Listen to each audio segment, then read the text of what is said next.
Good morning, everyone. Today I am going to tell you about respiration. Respiration का एक पूरा overview मैंने दिया हुआ है एक और वीडियो में, जिसमें ब्रीदिंग और सेलुलर रेस्पिरेशन को ऑर्गन्स के थ्रू किस तरह से होता है पूरा डिस्क्राइब किया गया है with the help of diagram. तो उसे भी आप जाके देख सकते हैं। यहाँ पर फ्लो चार्ट के बेसिस पे मैंने बताया है। ओके, ये कंप्लीट इसमें सारे प्रोसेस जितने भी आएंगे सब इन्वॉल्व है, सबका डिस्क्रिप्शन है।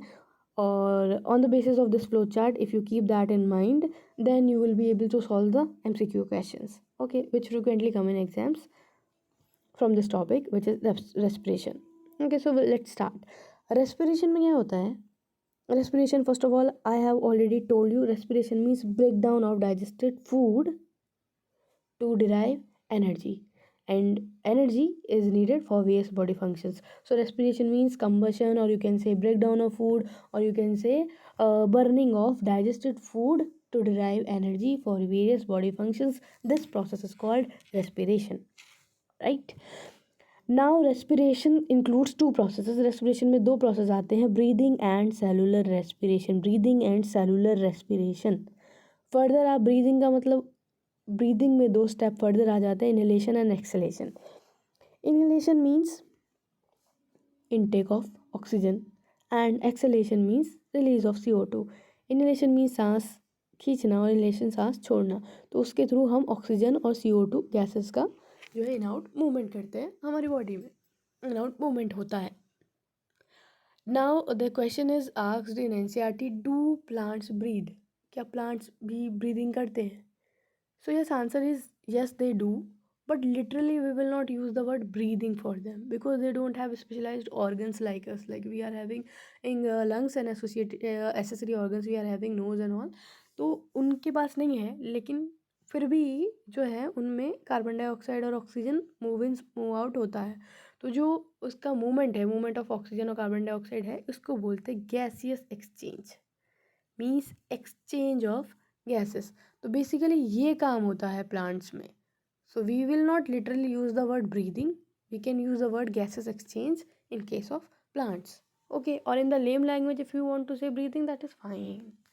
Okay, so here gases exchange word use करते हैं प्लांट्स के लिए. तो गैसेस एक्सचेंज या फिर ब्रीदिंग, इसमें इतना ही होता है कि डिफ्यूजन होता है ऑक्सीजन और कार्बन डाइऑक्साइड का in and out of the body. Next अब हम आ जाते हैं सेलुलर रेस्पिरेशन पर. तो सेलुलर रेस्पिरेशन मीन्स ये भी रेस्पिरेशन का प्रोसेस है जो सेल लेवल पर होता है, इसलिए इसका नाम है सेलुलर रेस्पिरेशन. यहाँ क्या होता है, आपकी हर एक इंडिविजुअल सेल जो है डाइजेस्टेड फूड को फिर फर्दर बर्निंग करती है उसकी और एनर्जी ड्राइव करती है. तो डाइजेस्टेड फूड जो एक बार आपने खाना खाया वो डाइजेस्ट हो गया, that is different process of digestion. वहाँ से एनर्जी नहीं मिलती है. डाइजेशन मीन्स आपने बिगर मॉलिक्यूल्स, फूड मॉलिक्यूल्स जो आपने खाए हैं, macro molecules, convert them, break them into small particles. Okay, small simple particles, so that your body can utilize them, body cells can utilize them. Okay, तो वो जो digested small particles हैं of food के, उनकी further burning होती है, फिर उनसे एनर्जी रिलीज होती है. वही एनर्जी हम यूज़ करते हैं वेरियस बॉडी फंक्शंस के लिए. ठीक, इसलिए इसका नाम सेलुलर रेस्पिरेशन है, बिकॉज बर्निंग ऑफ फूड हो रहा है in the cell. It is occurring inside each cell independently. Every cell is doing the respiration. Okay, तो अब यहाँ से हम आ जाते हैं सेलुलर रेस्पिरेशन में. आप देखेंगे कि हमारा ग्लूकोज है, हम जैसे आपने कार्बोहाइड्रेट खाया है, ग्लूकोज खाया है, तो ग्लूकोज के एक मॉलिक्यूल से पहले बनता है पायरुवेट के दो मॉलिक्यूल. सेपरेट पूरी वीडियो बना रखी है मैंने ग्लाइकोलाइसिस की, उसमें देख सकते हैं कि किस तरह से ग्लाइकोलाइसिस में ग्लूकोज से पायरुवेट बनता है. 10 रिएक्शन आती है और 10 रिएक्शन के थ्रू आपका क्या हो जाता है, ग्लूकोज पायरुवेट में कन्वर्ट हो जाता है. ग्लूकोज जो कि एक 6 कार्बन कंपाउंड है, उससे बनता है पायरुवेट के दो मॉलिक्यूल. और पायरुवेट क्या होता है, 3 कार्बन कंपाउंड है.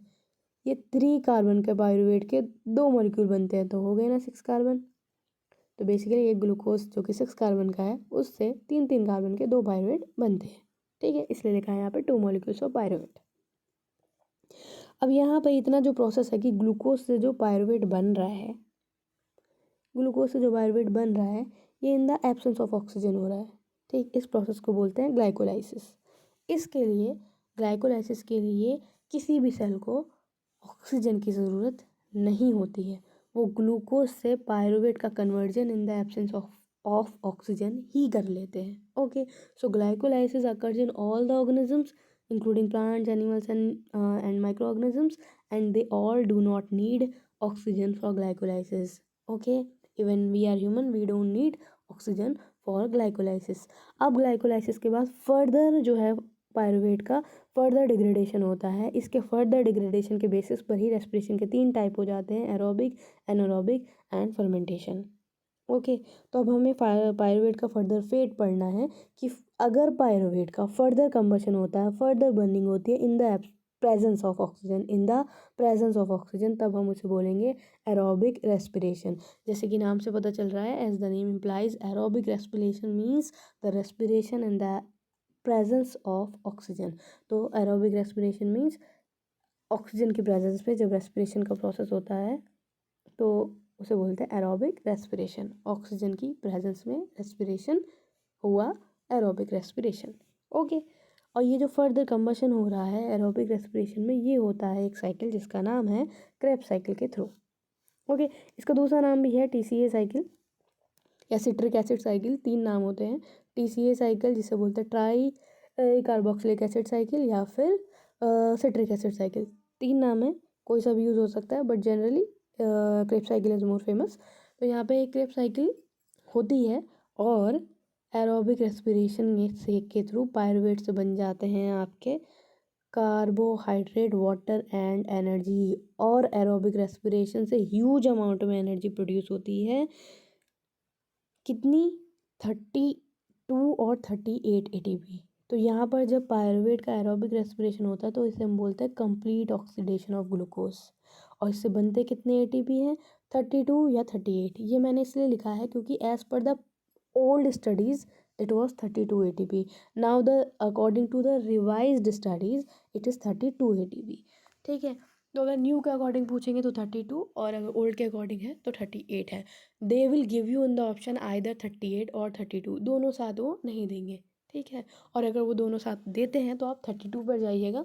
क्यों? क्योंकि ये रिवाइज्ड स्टडीज़ के अकॉर्डिंग है और रिवाइज स्टडीज़ को भी काफ़ी टाइम हो गया है. Okay, like more than 10 years. तो इसलिए आप यू फिर opt for 32 for more convenience. और अगर उन्होंने ऑप्शन में 32 दिया ही नहीं है, 38 है, then you will go for 38. Okay, ये 32 38 क्या है, ये कंप्लीट जब क्रेब्स साइकिल मैं पढ़ाऊँगी तो उसमें आपको बताऊँगी कि कैसे इन टोटल 32 38 ATP बन रहे हैं पूरे ग्लाइकोलाइसिस और क्रेब्स साइकिल के पाथवे के बाद. ओके, ये ATS की वजह से होता है, वो हम पढ़ेंगे ए वीडियो में. ठीक है, यहाँ पे इन जनरल ओवरव्यू में आप सिर्फ इतना समझिए कि एरोबिक रेस्पिरेशन में क्या होता है, कंप्लीट कंबशन होता है ग्लूकोज का. एक ग्लूकोज मॉलिक्यूल से फाइनली एक आपका कार्बन डाइऑक्साइड, वाटर और एनर्जी बनती है 32 और 38 ATP, आइदर 32 और 38 ATP. नाउ नेक्स्ट प्रोसेस होता है एनारोबिक रेस्पिरेशन का. Anaerobic respiration as the name implies it occurs in the absence of oxygen. ये ऑक्सीजन की एब्सेंस में होता है. ओके, अब एनारोबिक रेस्पिरेशन जो होता है ये करते कौन है? एनारोबिक रेस्पिरेशन हो जाता है आपके कुछ प्रोकैरियोट्स में होता है. डिपेंड करे जितने एनारोब्स ऑर्गेनिजम्स है वो भी कर सकते हैं. ठीक, अब यहाँ पे आ जाते हैं एनारोबिक रेस्पिरेशन और फर्मेंटेशन. दिख रहा है जैसे कि आपको कि दोनों ही in the absence of oxygen हो रहे हैं. तो डिफरेंस क्या है? डिफरेंस ये है जो कि इतना ज़्यादा सबको इतना ज़्यादा बताया नहीं जाता है सब जगह, ना ही बुक्स में मैंशनड होता है. तो लेकिन मैं फिर भी आपको बता रही हूँ ताकि एक क्लैरिटी रहे और आपको कन्फ्यूजन ना हो, क्योंकि मोस्ट ऑफ द टाइम बच्चे फर्मेंटेशन को एनारोबिक फर्मेंटेशन बना देते हैं, पर ऐसा नहीं है. जब आपका ये पायरुवेट से फर्दर इसका डिग्रेडेशन होता है पायरुवेट का, और जब पायरुवेट का डिग्रेडेशन होता है ना बच्चों, तो क्या होता है, इलेक्ट्रॉन ट्रांसपोर्ट होते हैं एक मॉलिक्यूल से दूसरे, दूसरे में तीसरे. जैसे कि मैंने बताया ना, यहाँ पे ग्लाइकोलाइसिस में भी 10 रिएक्शन है. ठीक है, 10 रिएक्शन आती है. वैसे ही क्रेब्स साइकिल होगी या आगे इसमें और भी साइकिल, आगे इसमें फर्दर इसका डिग्रेडेशन होगा तो रिएक्शंस होती हैं, तो उसमें इलेक्ट्रॉन एक मॉलिक्यूल से दूसरे, दूसरे से तीसरे इसमें जाता है, पास ऑन होता है. तो फाइनल ही जब इलेक्ट्रॉन जिस मॉलिक्यूल में पहुंचता है, अगर वो मॉलिक्यूल इनऑर्गेनिक है, इनऑर्गेनिक मॉलिक्यूल है, तब जो है हम इसे एनारोबिक रेस्पिरेशन कहेंगे। यानी फाइनली इलेक्ट्रॉन किसको मिला, किसी भी इनऑर्गेनिक मॉलिक्यूल को। और इनऑर्गेनिक मॉलिक्यूल के एग्जांपल हम ले सकते हैं nitrate, carbonate, sulphate, except oxygen. Oxygen नहीं होना चाहिए। ऑक्सीजन के अलावा अगर और कोई भी इनऑर्गेनिक मॉलिक्यूल है और वो इलेक्ट्रॉन को एक्सेप्ट कर रहा है during the process of anaerobic respiration, so we will call it anaerobic respiration. Okay, during this process which is occurring in the absence of oxygen, so we will call it anaerobic respiration. Okay, so pyruvate से glucose से pyruvate बनता है glycolysis के through. Same चीज़ होती है anaerobic respiration में, यहाँ तक सेम है। ग्लूकोज से दो पायरुवेट बनते हैं। अब पायरुवेट फर्दर अगर जाता है इनऑर्गेनिक मॉलिक्यूल के पास, पायरुवेट से इलेक्ट्रॉन फर्दर ट्रांसफर होता है और इलेक्ट्रॉन किसी इनऑर्गेनिक मॉलिक्यूल के पास जाता है, तब आपका हम इसे एनारोबिक रेस्पिरेशन कहते हैं। इसकी इक्वेशन यहाँ मैंने नहीं बताई है क्योंकि वो नहीं पढ़नी होती है, सब फर्मेंटेशन ही पढ़ाते हैं हाई क्लासेस में भी टिल पीजी। तो आपको इसमें फर्दर इसकी एग्जाम्पल या पूरी कैसे नाइट्रेट कार्बोनेट में हो रहा है एनारोबिक रेस्पिरेशन, कैसे बन रहा है, वो फाइनल इसका जो प्रोडक्ट है वो देखने की ज़रूरत नहीं है। ठीक है, और फिलहाल आपको बस इतना ही पढ़ना था कि anaerobic respiration occurs in the absence of oxygen and we will call it anaerobic respiration when the final electron acceptor is inorganic molecule such as nitrate carbonate but other than oxygen. Okay, now the next process, this is fermentation. Fermentation also occurs in the absence of oxygen. क्या होता है इसमें, पहले glucose से pyruvate same glycolysis के process के through बनता है। उसके बाद ये पायरुवेट जो है, ये पायरुवेट आपका दो पायरुवेट में फर्दर जो आगे एक दो रिएक्शंस होती हैं, और अगर इसका final electron acceptor organic molecule होता है तब हम इसे फर्मेंटेशन कहते हैं। फाइनल ऑर्गेनिक मॉलिक्यूल आपका लैक्टेट हो सकता है, अल्कोहल हो सकता है, ठीक है, और भी सो ऑन हो सकते हैं, लेकिन यहाँ पे आपकी बुक्स में दो बढ़ाए जाते हैं तो मैं भी दो ही बता रही हूँ और दो ही ये कॉमन है। ठीक है, इन जनरल इन्हीं का आपको इन्हीं के बारे में पढ़ना है। तो लैक्टेट और अल्कोहल किसी भी ऑर्गेनिक मॉलिक्यूल के पास जाएंगे तो यहाँ पर जो है तब हम इसे फर्मेंटेशन कहेंगे। ऑर्गेनिक ऑर्गेनिक मॉलिक्यूल्स कौन से होते हैं, ऑर्गेनिक मॉलिक्यूल जो कार्बन कंटेनिंग कंपाउंड होते हैं CHO से बने होते हैं, वो सब ऑर्गेनिक मॉलिक्यूल्स होते हैं। और इनऑर्गेनिक जिसमें जो नाइट्रेट सल्फेट ये सब होते हैं इनऑर्गेनिक एलिमेंट्स के बने हो, तब हम उन्हें इनऑर्गेनिक मॉलिक्यूल कहते हैं। Chemistry people those who are from chemistry background और those who are having chemistry in 11th and 12th, so they understand it more. Okay, अब यहाँ से हम आ जाते हैं फर्मेंटेशन फर्दर डिवाइड होता है। अब ये तो पता चल गया कि पायरुवेट अगर ऑर्गेनिक मॉलिक्यूल को मिल रहा है तब हम इसे फर्मेंटेशन कह रहे हैं, लेकिन अब ये दो टाइप का हो जाता है, अल्कोहल फर्मेंटेशन और लैक्टिक एसिड फर्मेंटेशन। अगर फाइनल ऑर्गेनिक मॉलिक्यूल आपका लैक्टेट है या लैक्टिक एसिड कुछ भी बोल लीजिए, तब हम इसे लैक्टिक एसिड फर्मेंटेशन कहेंगे। और अगर अल्कोहल है फाइनल इलेक्ट्रॉन एक्सेप्टर, तब हम इसे अल्कोहलिक फर्मेंटेशन या अल्कोहल फर्मेंटेशन बोलेंगे। ओके, अब हम बात करते हैं लैक्टिक एसिड की। लैक्टिक एसिड होता कहाँ है, लैक्टिक एसिड होता है हमारी ह्यूमन की मसल्स में, यस हमारी ह्यूमन की मसल सेल्स में और कुछ प्रोकैरियोट्स में होता है, देखने को आपको ये मिल जाता है। प्रोकैरियोट्स आपके सिंपल ऑर्गेनिजम्स होते हैं और ये ऑलरेडी इसके लिए सेपरेट वीडियोज़ हैं, उसमें मैंने आपको बताया कि प्रोकैरियोट्स यूकैरियोट्स में क्या डिफरेंस है। Okay, because it is also a lengthy topic, it can not be explained over here. Okay, तो ये प्रोकैरियोट्स में होता है, ये भी एक टाइप के माइक्रो ऑर्गेनिजम्स होते हैं, आप इतना ध्यान रख लीजिए। ओके, जो नॉन साइंस बैकग्राउंड से हैं स्टूडेंट्स उनके लिए प्रोकैरियोट्स मीन्स सिंपलेस्ट और micro organisms because they are unicellular mostly, so that's why they are that's why they are microorganisms because it's very difficult to see them with naked eyes. अब आ जाते हैं आगे human muscle cells. अब आप कहोगे fermentation in the absence of oxygen, हमारी body में कैसे, because we are inhaling oxygen all the time, हम तो हमेशा से ऑक्सीजन हमारी बॉडी में इन आउट हो ही रही है, तो ऐसे कैसे हो सकता है, ऐसा होता है सिर्फ और सिर्फ ह्यूमन मसल सेल्स में, लेकिन नॉट ऑल द टाइम। कब होता है, जब आप बहुत विग्रस एक्सरसाइज कर रहे होते हैं, स्ट्रेनस एक्सरसाइज कर रहे होते हैं, तो हमारी बॉडी को एनर्जी की क्विक नीड होती है। उस क्विक नीड में उनको जल्द से जल्द ATP बनाने होते हैं और एनर्जी ड्राइव करनी होती है। तो जो यहाँ से ग्लाइकोलाइसिस से करने में 10 रिएक्शन लग रही है, अब वापस से क्रेब्स साइकिल करने में फिर 10 रिएक्शन लगती है, यहाँ पर ऑक्सीजन चाहिए होती है क्रेब्स साइकिल के लिए। तो इतना जो है क्विक नीड होती है, तो मसल सेल्स क्या करती हैं, वो ग्लाइकोलाइसिस के 10 रिएक्शन सब में कॉमन है वो करती हैं, और उसके बाद एक और रिएक्शन करती हैं जो कि मैंने यहाँ लिखी हुई है, 2 पायरुवेट डायरेक्टली 2 लैक्टेट बना देते हैं और 2 एटीपी बन जाते हैं, जो कि आपके ग्लाइकोलाइसिस में बने थे वही 2 एटीपी यहाँ पर बने रह जाते हैं, क्योंकि इस रिएक्शन में तो यहाँ कोई एटीपी नहीं बनता है, सिर्फ जो ग्लाइकोलाइसिस में 2 एटीपी बने हैं नेट एटीपी वही हैं। तो इन टोटल अगर हम देखें तो लैक्टिक एसिड फर्मेंटेशन के थ्रू 2 एटीपी बनते हैं। ओके, तो हम भी जब विग्रेस एक्सरसाइज करते हैं तो हमारी सेल्स जो ऑप्ट करती हैं वो लैक्टिक एसिड फर्मेंटेशन को ऑप्ट करती है।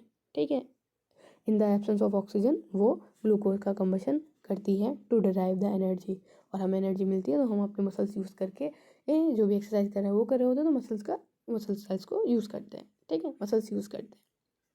अब हम आ जाते हैं ये जो मैंने रिएक्शन बनाई है, ये आपने ग्लूकोज से पायरुवेट तो देख लिया, ग्लूकोज से पायरुवेट बन गया 10 रिएक्शन में, और यहाँ से ग्लूकोज से पायरुवेट बनने में 2 नेट एटीपी बन रहे थे और 2 NADH2 बन रहे थे। ओके, अब स्टूडेंट्स यहाँ के 2 एटीपी तो ये रहते हैं, क्योंकि 2 पायरुवेट जो है ये आपका रिवर्सिबल रिएक्शन होती है, 2 लैक्टेट बना देते हैं।